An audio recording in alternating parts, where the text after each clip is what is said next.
Hello, once again, and welcome back to another sketchbook session. Hey guys, it's Len. Today, I wanted to talk about creative burnout. I think the first time that I really felt burnt out was during the pandemic. Like everyone else, I did lose my job that time, and I had so much free time. So I decided to open a Instagram account, like an art account. Every day, I think I was drawing at least 6 8 hours and uploading frequently. I was basically treating it like a job. So I would wake up, do my daily routine thing, and then I'd start to draw, make some illustrations to post for the day. And for almost a year, I was doing that. I started feeling the burnout from just basically being stuck inside, drawing on my iPad for hours and hours at a time. And I think because I lost my job, I ended up treating Instagram like my work. Between all the lockdowns, career anxiety that I was having, and the existential dread that I'm pretty sure everybody was going through, the exhaustion eventually did catch up, and I remember feeling so much headaches. Like almost every week, I was having a headache, and then I got really sick to the point where I thought I had COVID. But when I got checked, it wasn't COVID.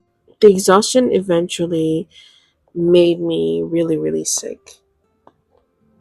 Those 1.5, 2 years during lockdowns in COVID, it felt like I didn't grow as a person.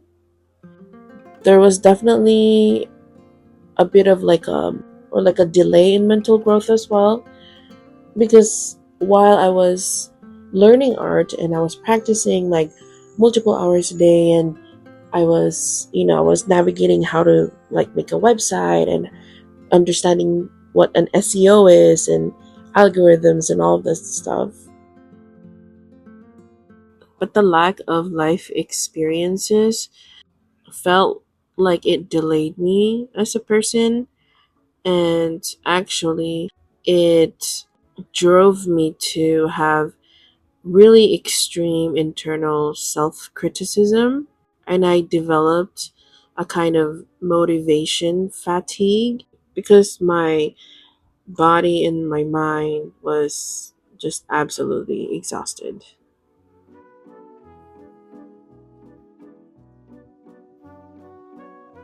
In fairness, I felt like I thrived in creating something every day. It was just the pressures outside of art that was really affecting my thoughts about art and creating and stuff. And when I did eventually get a job, an online job at that, the exhaustion was at an all time high. That online job was like an 8 a.m. to 8 p.m. shift. That was so exhausting. At that point, I moved with my partner, and I had to prioritize the work that was earning me an income. So it did give me an excuse to distance myself from having to be creative and making art. And that was where the start of like a good chunk of the year that I mentioned in the previous video, where I wasn't drawing, I wasn't creating anything really. But yeah, I did eventually abandon the Instagram account altogether. It's still up, it's actually still there, but I don't go on it, I don't post on it anymore. And while I enjoy my time there, and even though there was a lot of stress involved that happened, I did learn a lot from it. And I think that's kind of like the takeaway from it all, from the creative burnout.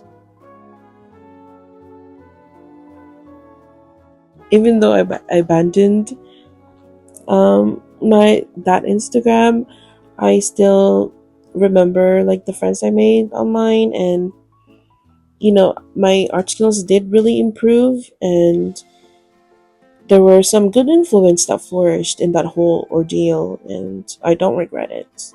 And because I've learned from it now, and the things that I took away from that are not the mistakes or the feelings of inadequacy, but it was the realization that I had the ability to do something, and even to just like challenge myself to things that I didn't think I was able to do. Like I didn't know how to make a whole website, and now I do. I mean, with the help of actual site tools and things, and even things like when I started my jewelry shop, learning about Etsy and like e-commerce, and navigating all that stuff was such a learning curve, but it became a benefit. The real challenge of burnout was really how to get out of it. That chunk of time that I wasn't really drawing, it's because I couldn't get myself to become motivated, or find the inspiration to draw or really practice anymore, because I think I became really stagnant in my skills. And like I mentioned in the previous video, I had to learn to forgive myself and sort of trust myself again with art, and trust that I wasn't going to overdo myself, and that I wasn't going to put myself in that kind of exhaustion again. And that was a whole process. I had to admit to myself that I was always finding myself comparing my skills with others, and sort of the art success that others were gaining that I seemed to not be able to grasp. Really, the question I needed to ask was, what was my goal even? Did I want to make money with my art? Did I just want to improve my skills and improve my talent? Like, did I want to garner fame and legacy? Those things were going through my head, and I did have to figure it out one day. And I don't know exactly when, but eventually sat with my thoughts, and I had a conversation with myself, and I continued to do that for like several months. So when I was walking to and from work, which was like 15 minutes at a time, this was after I found an actual physical job, and I left the online job because the online job was just draining me. So I would do this when I was walking to and from work, because I had time to think, and the walk was really helpful. But I had a conversation with myself to understand what I actually wanted and what I wanted to achieve, um, what I wanted with my art, essentially. And I realized that I needed to pace myself and sort of control my urges to impulsively rush into things.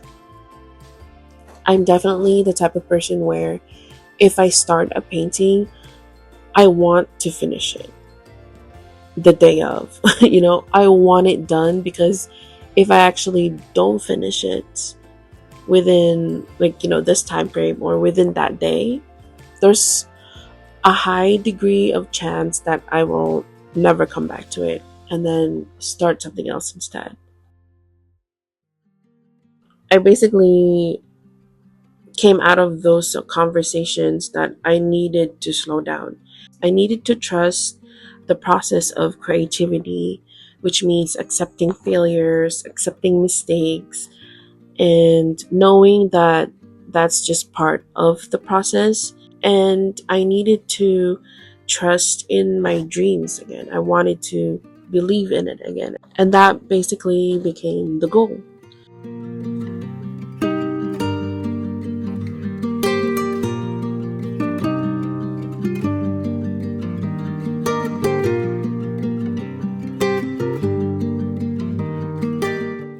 So in that time that I wasn't creating, I wasn't drawing, um, painting, like sometimes I would doodle, but it would be like a portrait, a face, a figure, and that was it.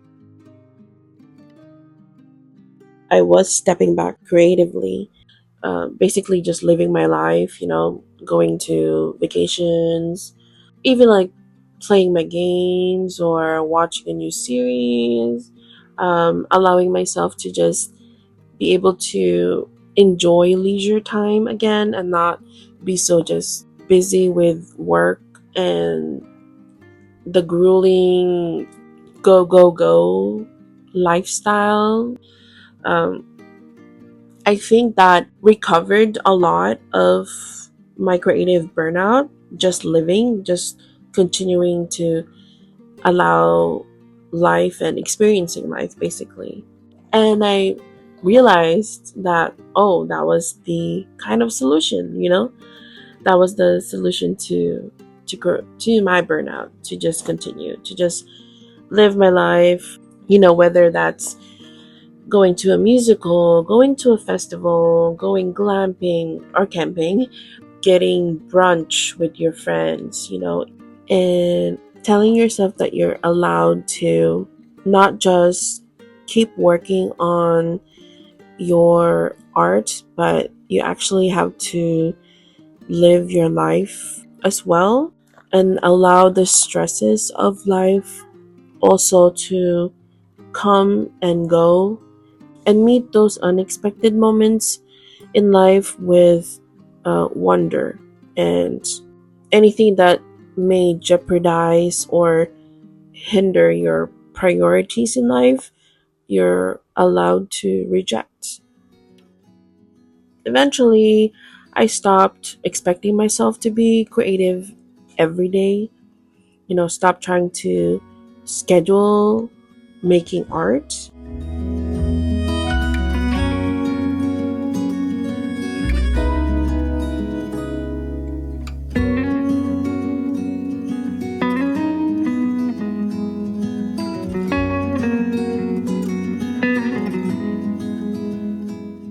Burnout isn't just exhaustion, it's also the guilt that you feel, and the anxiety that comes with it as well.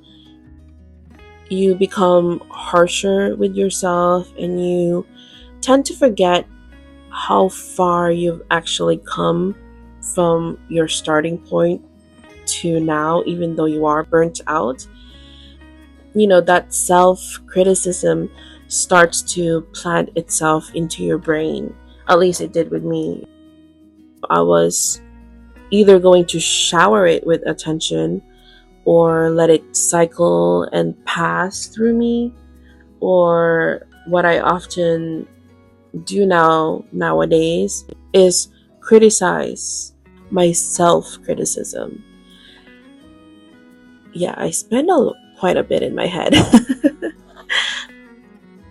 So for an example, I would criticize myself with like how long I'm spending trying to make an illustration work, like I've been working on this for 12 hours and I just can't get the vision correct. I just can't get the visual to look how I want it to look.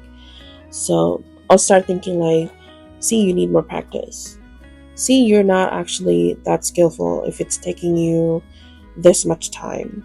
And so I would just kind of criticize those thoughts to myself. Be like, why are you equivalating time or how much time it's taking with the quality of the illustration? You know? Why are you questioning your skills when you know and you have evidence from other illustrations that you've made that you do have the skills? Like, why are you doing that? What's happening? Is there something else? Is there other things in that's happening outside of you being creative that's may be affecting your thoughts right now? Do we need to step back? And usually I do. I'll step back, and I'll come back to the I'll come back to the illustration later on, um, and continue to work on it. And I've done that so many times. Like, I've worked on illustrations like digitally. I've worked on illustrations for a good 16 hours, and those 16 hours were in a span of like 3 months. And that's okay. That's just the process now. I'm going to accept that for this illustration, this is the process. It's going to take months, and it's going to take me coming back to it.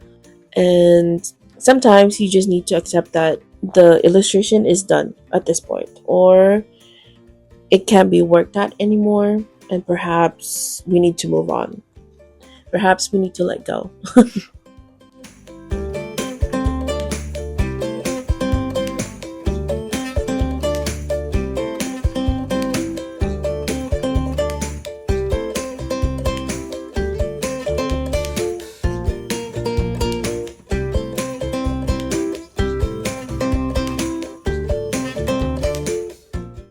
One of the challenges about creative burnout is definitely the feeling that when you finally return making art and being creative again, that fear of potentially getting burnt out again, and that worry of like, is this going to result in a burnout later? That kind of like thought, at least for me. One of the things that's attached to burnout is the feelings of failure. Failure and feelings of it is a tough emotion. And I think if you haven't figured out what and how your relationship with failure is, you'll just keep struggling with motivation and inspiration to do art or to go back to it. There's also the added feeling of comparison and the tendency to think that you're stuck or you're lost, and maybe you don't have the capability after all. But actually, those things are quite normal. If you think of other situations in your life, those kinds of things do come up like normally, as just part of being human. It's just a way that people respond to things, um, which also, I guess, depends on how you were raised, and that does make a huge difference usually in how you're going to respond to those things, and how you respond to failure, and how you will overcome it. For me, the question with failure and burnout was, are you going to allow it the space to stay, or am I going to show it the door? Like anything in life, I do believe that practice is key. Repetition is good. Repetition is how you build habits, repetition is how you release bad habits.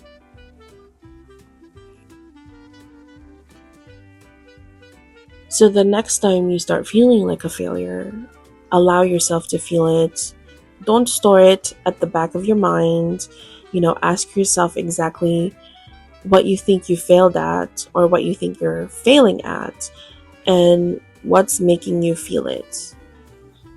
Is it because you're not getting the face correct, or is it because these colors are just not working for the illustration, or is it because you're afraid to post your drawing to social media? Confront yourself. Take the time to figure it out. And if you can, take yourself out of that. Do something you will accomplish and that you can accomplish. and do something that will challenge those thoughts of failure. When I'm working with watercolor, or whenever I'm working with gouache, and whenever I feel like me practicing these mediums start feeling like it's a failure, I will literally go back to digital and draw there. Because for many years, that's how I've worked, and I'm confident in myself with digital work. But it's also the practice and the training that you have to do to let these kinds of emotions pass and not fester so long in your thoughts. You don't want it to become a muscle memory for your brain. If you need to change that kind of thinking, that kind of philosophy that you've ingrained for yourself, be open with the fact that if you don't know, that's okay. You have the ability to figure it out, maybe not in the next hour or so, but in time you will. For me, I will usually write something anytime I'm having those thoughts and feelings, and I'll draw or paint something I know that I can do well and that I can finish, because that will flood my brain with the good endorphins. And now I can come back to myself and let that feeling of failure to basically wash over me, because emotions come and go, and emotions will pass, and this is just my process. So for yourself, you do have to figure it out. You have to try new things. If something isn't working out, then maybe that's not for you, or maybe it is for you, but it's just getting the hump of being uncomfortable with trying something new, especially if you don't like challenge or if you don't like change. Jumping into something new might be a challenge, but if you overcome it, what if it becomes a benefit for you? And you just never know until really you try. But yeah, during those times, I will either draw something else, or make something else, write something. And sometimes I do completely take myself out of that creative mode and then try to come back to it when I have fresh eyes and a refreshed mind. And that could be several hours or like days later, because I need to recover from those thoughts. I have to come back after they're gone. They do come and go, but if you give it attention, if you give it the time of your day, it will take hold of you. That's when you start creating bad habits with not just your actions, but your thoughts as well. That will look different for each person, of course. If you're the type that like demands yourself that you have to draw, um, let's say you're on your day off, instead of forcing yourself to draw for the day, instead of being strict with scheduling that time just for drawing or working on that project because you haven't worked on it for weeks and weeks. Instead, allow drawing as just a part of your time for the day.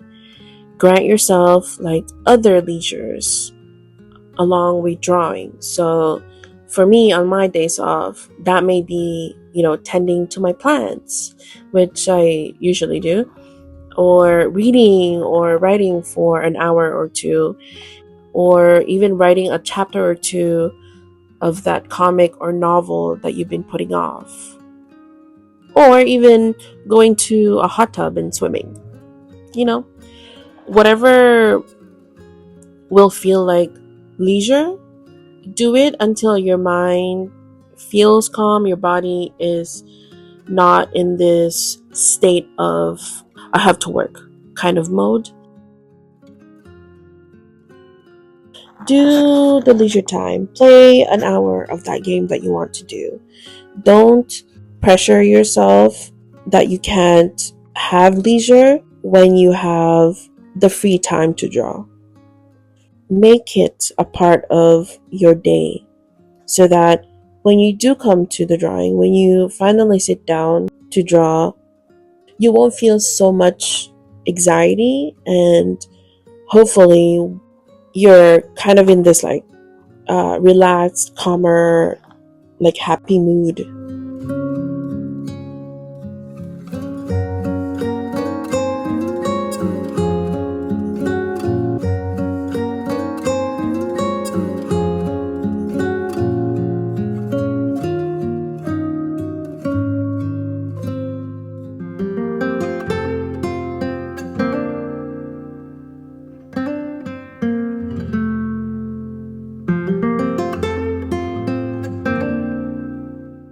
I think the final thing that I'll say about creative burnout is that you do have to challenge yourself to break bad habits, those negative thoughts that you keep hurling at yourself. You may fail a few times, but those thoughts and those feelings of failure, of making mistakes, does become part of the process of creating. It's the process of doing anything, really. You will learn from it, and you'll start to realize how you actually tackle and process these kinds of feelings and these feelings of inadequacy, and eventually, hopefully, acknowledging that you have choices.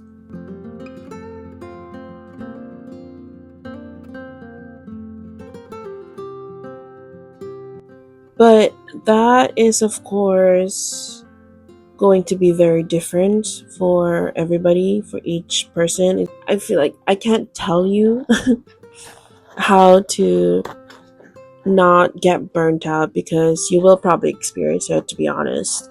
And experiencing it is inconvenient for many, but you will learn something from it, and you will overcome the burnout eventually. To be able to do that, you have to confront the burnout first.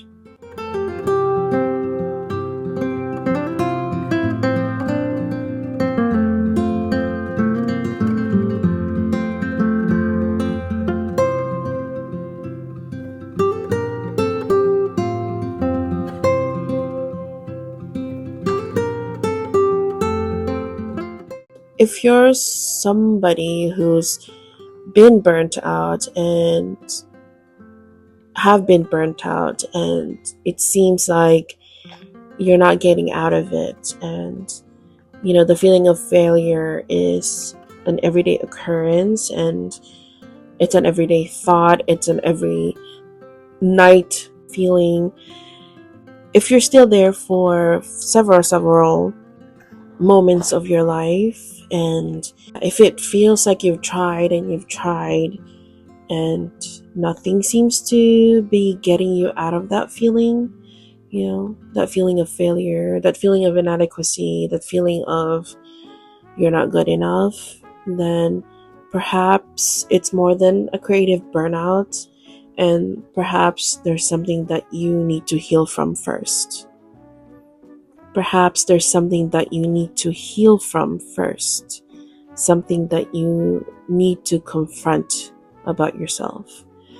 And that's a whole different topic for itself.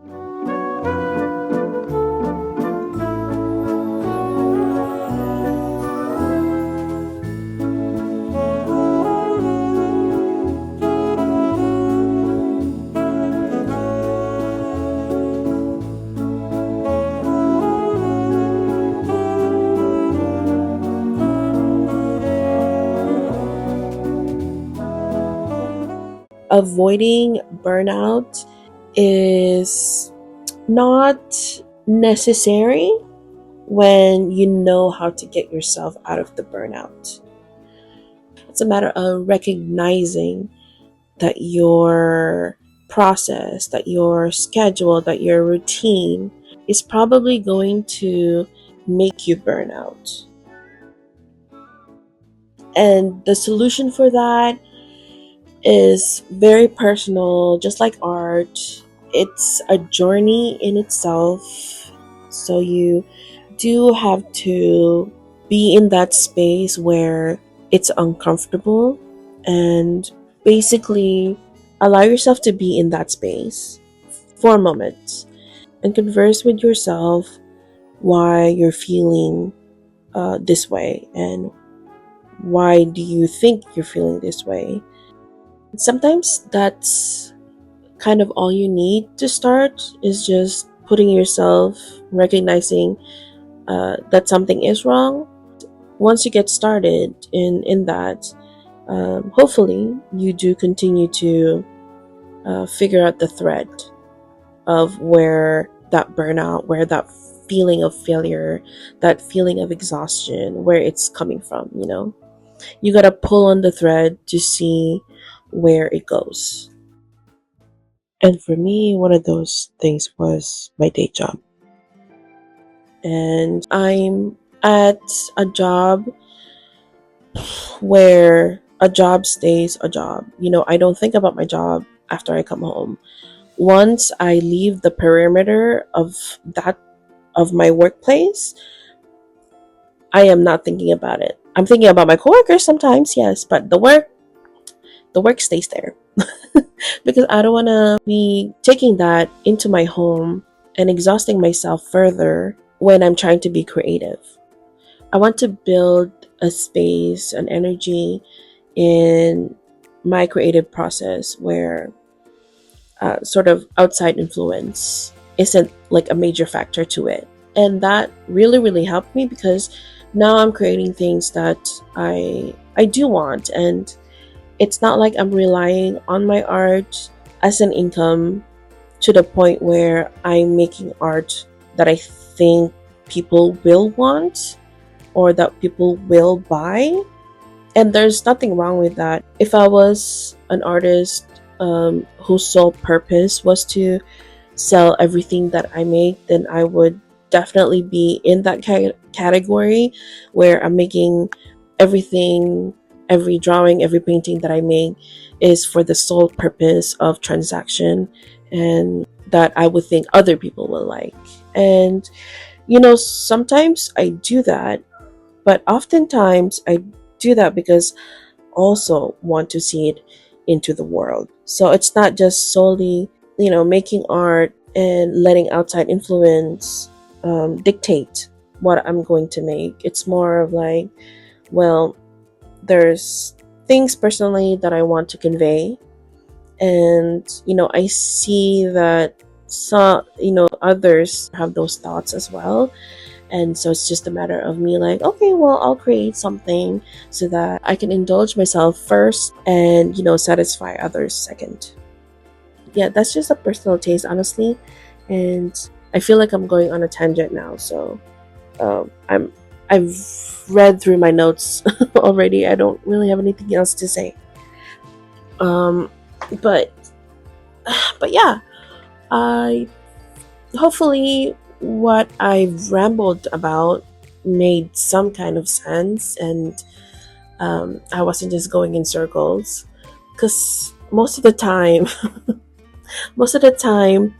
that is just kind of my brain and my thought process is just kind of me going in circles and finding like differences and anomalies in that circle, and then kind of like thinking more about that and elaborating. And anyways, okay, I think that's it for now.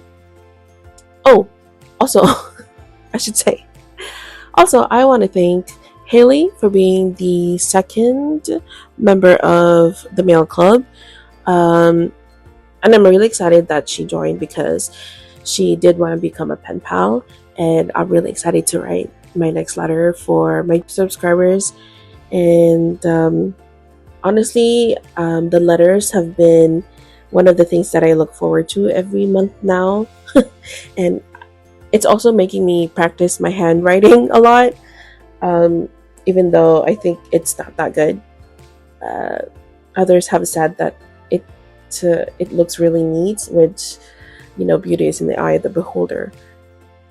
If you want to join my Snail Club, you get an art print that I draw digitally, or that I draw traditionally and then digitize it for print.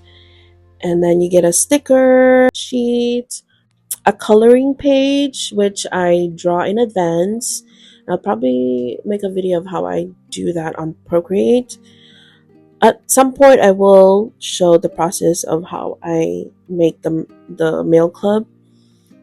It's just a matter of me filming, and I'm not used to like filming things because I just don't really uh, film that much anymore, or like you record what I do anymore. I used to way back in the day, but now I do have to tell myself to like actually do that. Anytime we're going out, I'm like, oh right, I should probably get a snippet of this or something. And yeah, oh, and you get a letter from me, of course, and a bonus item always. And it's different every month. So for the month of May, it was extra stickers. For June, it was, what was it? Oh, it was a bookmark. For July, it was a calendar stand. And for August, it's going to be the notepad. Now that I've finished the notepad, I'm already thinking of what the bonus item is going to be for September. And I have no idea what, but it'll come to me. It'll come to me. Mm-hmm. Mm-hmm. Mm-hmm. Yeah, what else? I also have a plan to make a tutorial for either watercolor or gouache. I am working on gouache right now. I want to go back to painting mini things with watercolor, because with watercolor I feel like I can make mini art stuff, like my landscapes that I have. If you watch my shorts, those took like less than 20 minutes, and with gouache it's taking between like 40 minutes to an hour, even though they're like little miniature ones. um, just because I'm still trying to practice and get to know gouache and how like it works and how it dries, and controlling it with water and stuff and whatever. uh, I don't think there's anything else really that I need to say, but I'll see you next video, and thank you for staying. Thank you for listening. Hopefully you got something out of it, and until next time.